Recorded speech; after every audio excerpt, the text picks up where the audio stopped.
সবাই কেমন আছো? আশা করি সবাই ভালোই আছো। প্রবাসী মুনমুনের চ্যানেলে তোমাদের সবাইকে স্বাগত জানাই। আবার চলে এসেছি একটা নতুন ব্লগ নিয়ে। তো কোথায় এসেছি? রামেশ্বরম। তো রামেশ্বরমে এসেছি, তো সেখানের জায়গাগুলো, দর্শনীয় স্থানগুলো ঘুরবো না তা তো হয় না, তো বুঝতেই পারছো। তো তার কিছু কিছু নমুনা তোমাদের দেখালাম যে কোথায় কোথায় গিয়েছিলাম। তো সকালবেলায় উঠে সবাই সেজেগুজে রেডি, আর রেডি হওয়া মানেই তো সবার একটা ফটো বা সেলফি তো চাই। তো সবাই সেজেগুজে মোটামুটি দাঁড়িয়ে পড়েছি ফটো তোলার জন্য, বুঝতেই পারছো। আর যখনই যেখানে যাচ্ছি একটা করে সেলফি, কারণ মেমোরি চাই। এটা হচ্ছে সেজেগুজে রাস্তায় নেমেছি, এই যে মন্দিরের সামনে আমরা ফটো তুলে নিয়েছি সবাই। তারপর একটা অটো বুক করে নিয়েছি, অটো বুক করে আমরা চলেছি।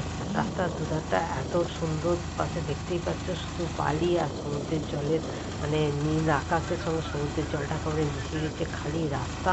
কি দুর্দান্ত লাগছে, মানে তোমাদের ভাষায় প্রকাশ করতে পারবো না। তো আমরা শুধু দুপাশের অপরূপ মনোরম দৃশ্য দেখতে দেখতে যাচ্ছি। কিছু কিছু জায়গায় দেখো জঙ্গলে ঢাকা পড়ে গিয়েছে, এটা একদম আমরা সমুদ্রের কাছাকাছি চলে এসেছি। সেখানে জেলেরা নৌকায় করে মাছও ধরছে, কিছু কিছু বোট আর জাল দেখা যাচ্ছে। আর কিছু কিছু জায়গা আবার ঝোপঝাড়ে ঢাকাও পড়ে গিয়েছে। এখানে সাধারণত জেলে মাঝিদের জায়গা, এরা সাধারণত শামুক ঝিনুক কালেক্ট করে, আর না হয়তো মাছ ধরে এরা জীবিকা নির্বাহ করে। সমুদ্রের ধার বলে দেখো চারিদিকটা বালি, আর সেই সামুদ্রিক যেগুলো মানে ছোট ছোট ঝোপঝাড় হয় না, সেই রকম দেখে কি অপরূপ লাগছে জায়গাটা। দেখতে পাচ্ছ নীল আকাশ আর সমুদ্র মিশে গিয়েছে। বেশ অনেকক্ষণ সময় লাগলো, প্রায় 1 ঘন্টার মতন সময় লেগেছিলো। আমরা ঠিক রামসেতুর কাছাকাছি এসে একটা জায়গায় দেখলাম জেলেরা মাছ ধরছে। তো দেখলাম যে উৎসুক হয়ে উঠলাম যে কী হচ্ছে ব্যাপারটা দেখার জন্য। গিয়ে দেখছি যে প্রচুর মাছ, যেখানে জেলেরা কালেক্ট করছে এক জায়গায়, আর সেইগুলো এবারে যাবে গোডাউনে। আর আমি তো সেই ফাঁকে, আমি তো রিল দেখলেই যেখানে দেখবো রিল, এই যে দেখো জেলেদের এই বোটে করে সব মাছ ধরে আনে। আর দেখো প্রচুর মানুষ জড়ো হয়েছে ওই মাছ দেখার জন্য। আমি তো দূর থেকে খালি দেখছি। প্রচুর বকও এসেছে সেই মাছ খাওয়ার জন্য, কারণ বকের ভীষণ প্রিয় মাছ। ওরা টপাটপ করে মাছ তুলছে আর আকাশে উড়ে চলে যাচ্ছে। এই যে আমি একটু জলের কাছাকাছি এসেছিলাম, দেখো কি সুন্দর জলের ঢেউটা। এগুলো মানে এই যে প্রকৃতির যে সৃষ্টি, এগুলোকে ভাষায় প্রকাশ করতে পারবো না, এগুলো অনুভব করতে হয়। এই যে দেখো সবাই বালিতে মানে খালি পায়েও চলছে, আবার কেউ জুতো পরেও চলছে। আমরা এসে অটো খোঁজায় ব্যস্ত যে কোন অটোটায় আমরা উঠেছিলাম। কত লোক এসেছে তোমাদের দেখায়, ট্যুরিস্ট, মানে কেউ পার্সোনাল গাড়ি নিয়ে এসছে, সবাই বেশিরভাগ গাড়ি বুক করে এসছে, বাইরে এসছে। মানে এটা হচ্ছে দেখো এই যে রামসেতু পয়েন্টটা, এখানটা যেটা একদম কাছে। এই যে এখানে তোমার বোট ডাঙানো আছে, আমি দূর থেকে তুলেছি, কাছাকাছি যাইনি। কিন্তু কারণ কি বলতো, প্রচুর উঁচু উঁচু পাথর ছিল। তো এই এই যে সমুদ্রের এই যে দৃশ্যগুলো, আমি আর কিছু বললাম না, তোমরা শুধু দেখো। এই যে দেখো সমুদ্রের কলকল রব যেন মন ভরিয়ে দিচ্ছে। আর এখানেও এসে যথারীতি আমরা ফটো রিল করতে ব্যস্ত সবাই। আমার মায়ের পেয়েছিল খিদে, তাই সে ব্যাগ হাজাড়াচ্ছিল।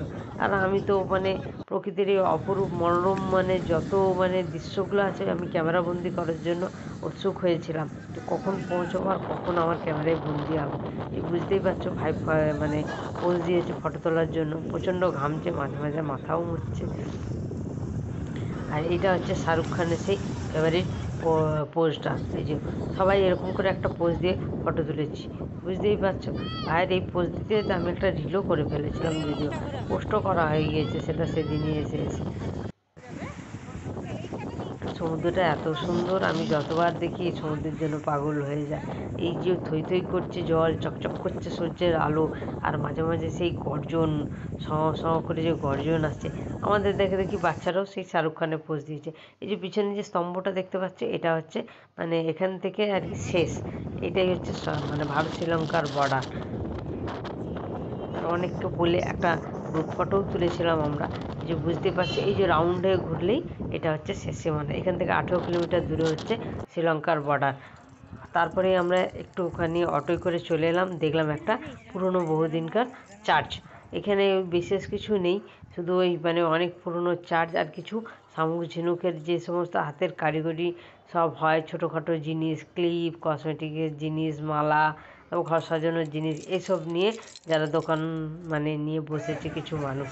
তো এরপরেই আমরা চলে এসেছিলাম অটো নিয়ে বিভূষণ মন্দির। এখানে দেখো কিছু জড়িবুটি দিয়ে হাঁটুতে বা গাঁটে ব্যথার তেল তৈরি করছিল। তো দেখো মন্দিরটা বেশ উঁচুতে ছিল আর বেশ ভালো ভিড়ও ছিল। উপরে রাম লক্ষ্মণ সীতার মন্দির। এই যে সিঁড়ি বেয়ে আমাদের উপরে উঠতে হবে, ফটো ক্যামেরা অ্যালাউ নেই, তাই ফটো তুলতে পারলাম না। এগিয়ে কাছাকাছি ছিল কালাম হাউস, দর্শন হয়ে গেল। তারপরে আমরা ছুটে চলেছিলাম অটো নিয়ে পাম্বান ব্রিজ। এই যে দেখো, এটা হচ্ছে সেই ব্রিজের উপর দিয়ে চলেছি, একেবারে এক্স্যাক্ট পয়েন্টে এসে এতক্ষণে দাঁড়িয়েছি। দেখতে পাচ্ছ এখানেও একই সিন। দেখো দূরে ছোট ছোট অনেক বোট, অনেক বসতি, সকলে এখানে মাছ ধরেই বিশেষ করে জীবিকা নির্বাহ করে। আর এতটা দূরে ছিল দেখো, মানে অনেক দূরের বোটগুলো এইটুকুটুকু লাগছে, আর কাছের বোটগুলো তবু একটু দেখা যাচ্ছে।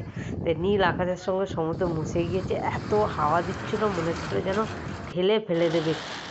এইটা হচ্ছে সেই রেল সেতু, যেখান দিয়ে পুরনো ব্রিজ, যেখান দিয়ে আগে ট্রেন চলাচল করতো। বর্তমানে ব্রিজের অবস্থা খারাপ বলে নতুন ব্রিজ নির্মাণ চলছে, তাই রামেশ্বরম অবধি ট্রেন চলা বন্ধ।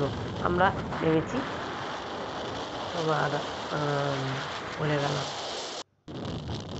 মানমাদে। আমরা নেমেছিলাম মানমাদে।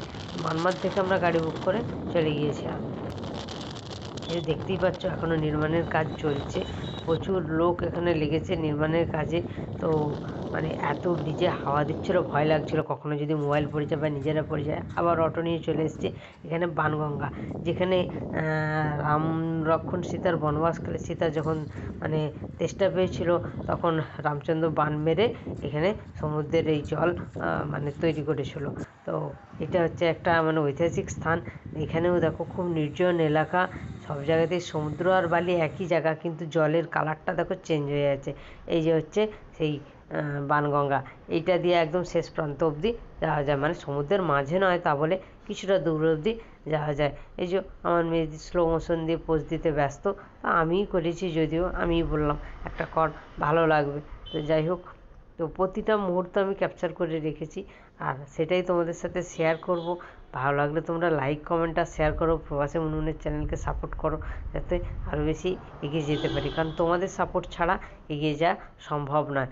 আমার ভিডিওগুলো যত পারবে দেখবে, শেয়ার করবে, আর ভালো লাগলে বা খারাপ লাগলে যেটাই লাগুক না কেন কমেন্ট অবশ্যই দিও, কারণ তোমাদের একটা কমেন্টে আমি বুঝতে পারবো যে তোমাদেরকে আমি কতটা ভালো ভিডিওগুলো তৈরি করে দেখাতে পারছি। তো যাই হোক, তো পোজ দেওয়া শেষ, তো স্লো মোশনের ভিডিও শেষ। তারপরেই আমরা চলে এসেছিলাম সীতাকুণ্ড। এই যে দেখো এখানকার মানে মন্দিরগুলোর একটা কি বলো তো, চৌকো আকারের মন্দির, ভীষণ কালারফুল হয়, আর ঐতিহাসিক সমস্ত জিনিস আঁকা, দুপাশে সিংহ তো অবশ্যই থাকবে। এখানে দেখো কত মাছ এসছে, একজন ভদ্রলোক বিস্কুট দিচ্ছে সেই বিস্কুট খাওয়ার জন্য, কত মাছগুলো এসছে, আমি সেই মুহূর্তটাও তুলে রেখেছি। এগুলো কী মাছ বুঝতে পারছি না, মা বললো এগুলো তেলাপিয়া মাছ। তো এগুলো দেখে এবারে মন্দিরের ভেতরে দর্শন করতে ঢুকছি। ভেতরে ক্যামেরা অ্যালাউ ছিল না, তো আবার অটো নিয়ে চলে এলাম রামকুণ্ড। এই যে দেখো তোমাদের দেখাচ্ছে সেই যে কত বড় বট গাছ, এখানেও ওই পুজোর জিনিসপত্র সামগ্রী, আর কিছু কিছু গাছের গোড়ায় ফুল। এই যে এখন একটা পুকুরের মাঝখানে একটা কিছু বানানো রয়েছে, আর সেদিন ছিল বৈকুণ্ঠ একাদশী। এই যে বৈকুণ্ঠ ঠাকুরের মানে মূর্তি নিয়ে এসেছে সাউথ ইন্ডিয়ানরা, মানে পালকিতে করে। এই মূর্তি কী হবে, নদীতে স্নান করে পুজো হবে, তারপরে আবার মানে সেটা সেখানেই কুণ্ডতে ভাসানো হবে। আমরা আবারও অটো নিয়ে বেরিয়ে পড়েছিলাম। দেখো পাম্বান ব্রিজ ক্রস করে আমরা এবারে বাড়ির দিকে রওনা হব। এই যে আমরা রাতের অন্ধকারেও পাম্বান ব্রিজটা ক্রস করেছিলাম, কিন্তু আমরা বুঝতে পারিনি। কিন্তু আমি না সমুদ্রের জলটা চকচক করছিল যখন, আমি বলেছিলাম যে এটা পাম্বান ব্রিজই হবে, কারণ এত সুন্দর হাওয়া দিচ্ছে আর এতটা ব্রিজ অতিক্রম করছে। তো সবাই বললো না এটা ব্রিজ হবে না, এটা আশেপাশে সমুদ্রের জল হয়তো কোথাও গড়িয়ে এসছে, তো সেইটাই হয়তো হবে। কিন্তু পরদিন সকালে যখন আমি সেই একই রাস্তা দিয়ে গেলাম, দেখলাম যে না, আমার কথাটাই সত্যি, যে এটা হলো পাম্বান ব্রিজ। চারিদিক তো ঘোরা বেড়ানো হলো, এবারে হোটেলে ফেরার পালা। তো আমরা বাড়ির রাস্তায় তো সমস্ত জিনিসপত্র গুছিয়ে নিয়ে স্টেশন এসে পৌঁছে গেছি। বুঝতেই পারছো কী কাণ্ড ঘটেছে। তো আমরা যেখানে বসেছিলাম সেখানে একটি গরু এসে হাজির, সে সবাইকে মানে এত ভয় দেখাচ্ছে, তো আমরা সবাই ভয়ে উঠে উঠে পালাচ্ছি। আমার মেজদিয়ার মা তো দেখে হেসে লুটোপুটি, ভাই বলছে বেশি ছুটোছুটি করিস না। আসলে আমার মনে হয় গরুটার খিদে পেয়েছিল, তাই হয়তো খাবারের সন্ধানে এসেছিলো। এইসব কাণ্ড কারখানা করতে করতে আমাদের ট্রেনও চলে এলো। আমরা ট্রেনে চেপে আবার পৌঁছে গেলাম তোমার চেন্নাই। তো এখানে এই ব্লগটা শেষ করলাম। ভালো লাগলে লাইক কমেন্ট আর শেয়ার করো। চলো টাটা।